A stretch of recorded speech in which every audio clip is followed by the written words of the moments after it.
Hey guys, what's up? This is Mando-Bricks, and this is my mock review of something I recently built based off of the Lego sets. I think the number is, let's see, it is 76201. 76201. The Captain Carter and the Hydra Stomper. And I bought the set, and I looked at some of the pictures of how it was supposed to look in the show previously. And I decided it was basically just very out of scale, and it was built in that kind of, that Hulkbuster-esque type style that Lego usually does, and I'm just not a huge fan of it. So I decided, hey, I'm going to make my own mock of this that's minifigure scale, and that's more accurate to what it should look like. So here we are. As you can see with the sticker detailing and everything, I did break the set, kind of. See random pieces of it over here. I did actually break the set so I could build this, but I think in the end it turned out, it turned out okay.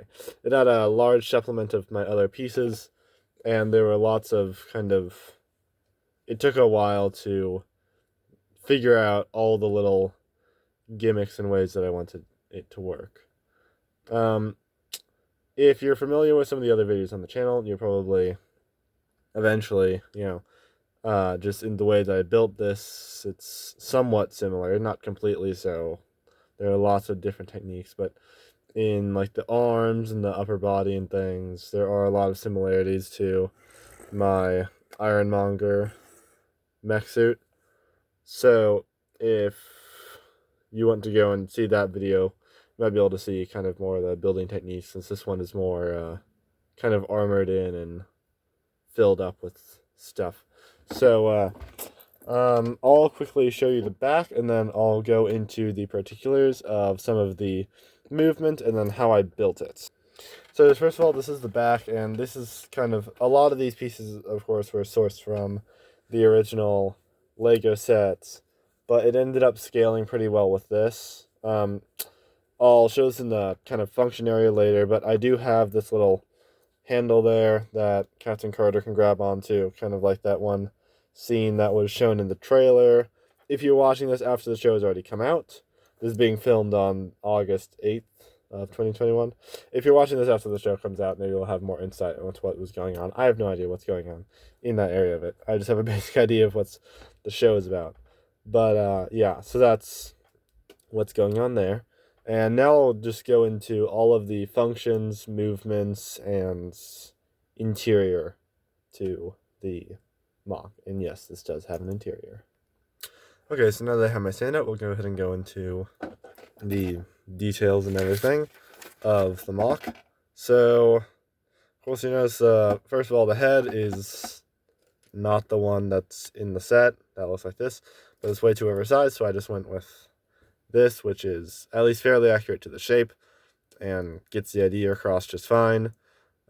These are the same stickers that were used on the Lego set, though actually when you look at the pictures of it, that's actually not there. Those are different things in there. Of course, we have the arc generator. I don't know how that's working in the show, but I guess Howard Stark invented an arc generator instead of Tony. You'll see some of the same stickers over here. Some of this detailing, because there's like this triangular vent going on there. There's the machine guns that are on the wrists, of course, and then a lot of these are kind of based off of some of the detailing that you can look at in the pictures. But yeah, so I'll go into the movement, and then we'll go into how it opens up and all of that fun stuff. So I guess we'll just work from the top up. The head can somewhat swivel, it doesn't really need to, but whatever. The arms can move around as you would expect a ball and socket joint to be able to move around. They're gonna go up. Yeah, see, that happens sometimes. So those have a basic degree of motion, similarly to my Ironmonger MOC, but my Ironmonger MOC can actually put the arms up way farther because the way that the ball and socket joints are oriented. The elbows are kind of an improvement from my Ironmonger MOC, and this is, I got some of the ways that the arm was built was based off of that. So this is an improvement on that, where I just used a different type of hinge, so it's easier to move, but it still holds in place and everything. That's something that I could easily change with my other one, but I just haven't gotten around to it, so I'm just lazy that way. Got some basic different slopes around here to give it a more, streamlined appearance.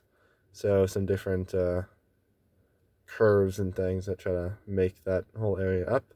The body, of course, you already saw the chest plate. That's on a hinge, of course. That's all pretty basic. It's more of these types of pieces here, here, here. And, they're really everywhere in this thing. The set just had a lot of them, and they were easy to detail onto this.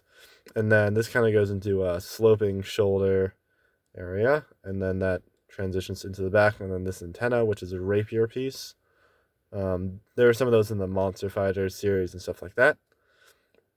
When we move downwards, there's no movement in the hips, but if we move this out a bit, the legs do indeed go up to about there, and then they can go forward and back to an extent at least, so kind of eventually stopped by the engine, but it's a pretty good range of motion.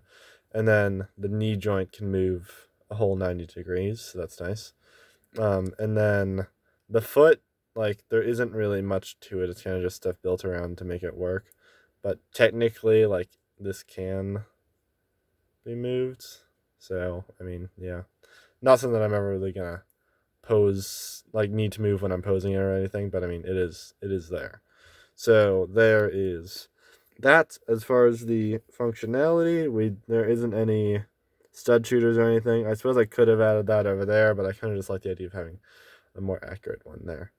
But it does open up. So you notice this hinge back here.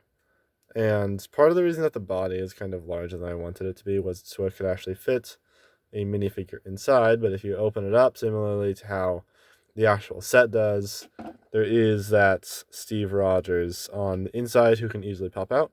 And there's some detailing on the bottom with, well, not really detailing, but it just helps hold it in. And that's kind of like a round for a kind of leathery look. But yeah, so this is what the inside of it looks. There's enough space for a minifigure, just barely.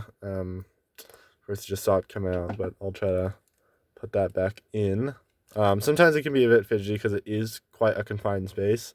But in a MOC this size, I really just didn't have much of a choice or any means of expanding that a whole lot. So yeah, but that fits in just fine, and you can pose it.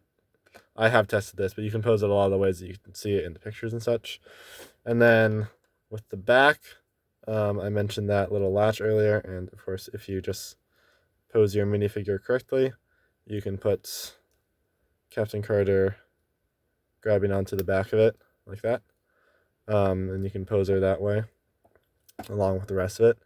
Unfortunately, unlike the set, when it's in a flight pose, you can't really, if you angle the head up like this, you can see the inside of it, so it isn't really that great. I suppose you could fold that down to try to make a better illusion, but it doesn't really work all that great if you're trying to pose it in a flight pose.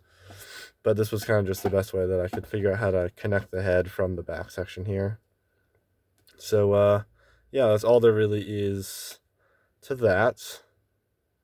And yeah, so I guess I don't really have any other notes. Of course, you can look at the different pictures and things of this to try to see kind of why I decided to use some of these pieces for the detailing. And if you want to build one yourself, I hope that this was helpful. As far as some of the more, I don't know, I think the main struggle I had with this was kind of the legs, the hips, and trying to get that to look right and also function well. I ended up using these T-bars, which is not really ever a joint that I've used before. I've usually used ball and socket joints or basic hinges, click hinges, stuff like that, try to get that to work. But I used a T-joint, and then you can see the studs are actually on the inside of the leg, and then I have a clip and a regular joint here to get this to move.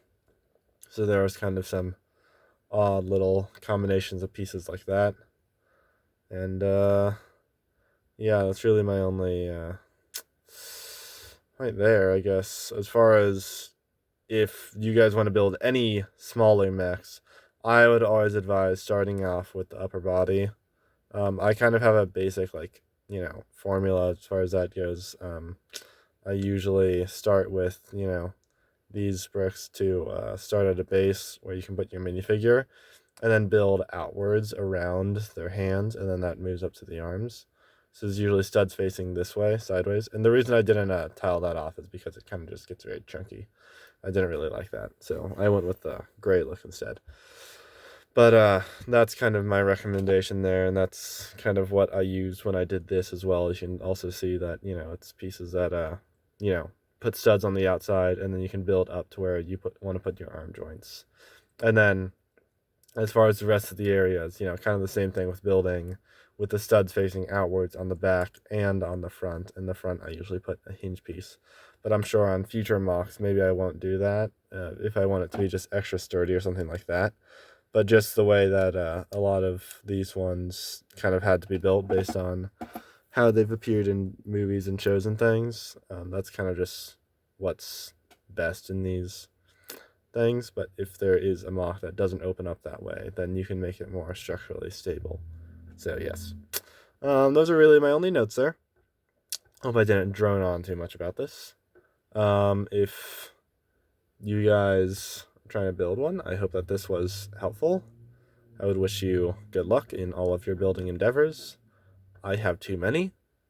I may come out with a review for the actual set later. I have some interesting little tidbits in that, I guess. Some just interesting thoughts I had, and there was a lot of interesting things about that set.